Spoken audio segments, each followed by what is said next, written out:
Shobha Gupta has just joined me on the show, and I want to tell our viewers that Shobha Gupta is the woman who has stood by Bilkis Banu through thick and thin. It isn't easy to stand up for someone who is, in a way, seemingly lonely. So Shobha Gupta, I want to ask you today, what does this verdict mean? You have stood up against the might of the state and you have won this battle today in a way. What does this day mean for you, Shobha Gupta? What does it mean? We heard Bilkis Banu's statement, but as her lawyer, as her friend, what does this mean? It means a lot. Actually, great sigh of relief for me as well. I was bearing huge burden on my shoulders and can't define it in words how much weighty it was. Battle was tough, but Bilkis, I always say, she is a pillar of strength. And if you are working for her or working with her, she gives you that energy. She gives you that assurance. So maybe you draw energy, you draw source from her, and you can work. Yes, battle was tough, but the end result is so good, and I'm sure you must be very happy. You have been through Bilkis's battle all throughout, and you have just I want to tell our viewers, ma'am, Shobhaji,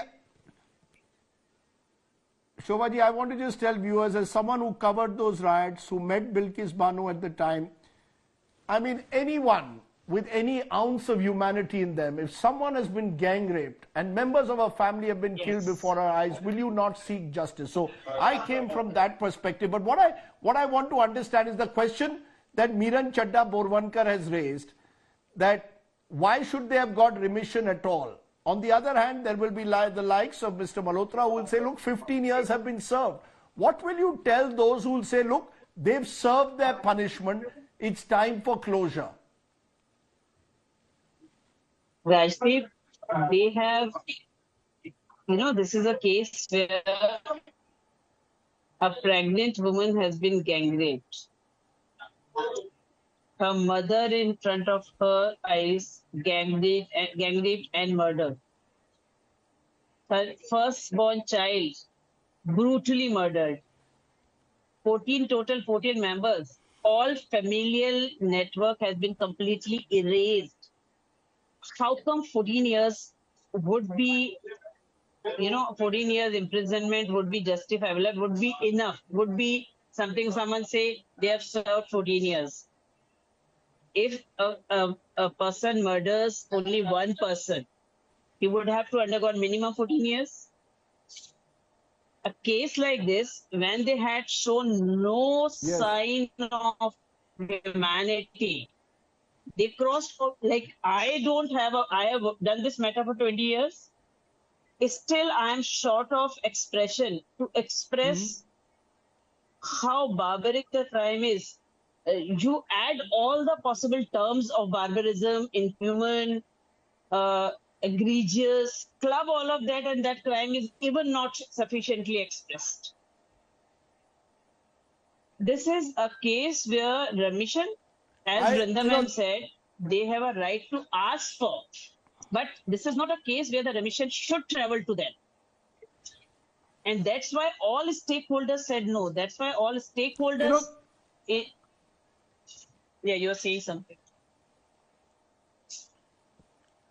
No, you're saying all the stakeholders therefore thought that this was a crime that deserved the maximum punishment, which was life, which means life and not remission. Am I correct? That you believe that therefore there was no question of remission, especially as these were powerful people, influential people who had been repeatedly granted parole. Am I correct? Rajdeep, forget. No.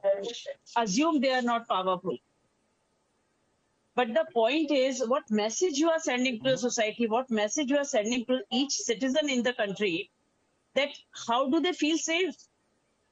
If people who commit such kind of barbaric crime and can come out like any other murderer.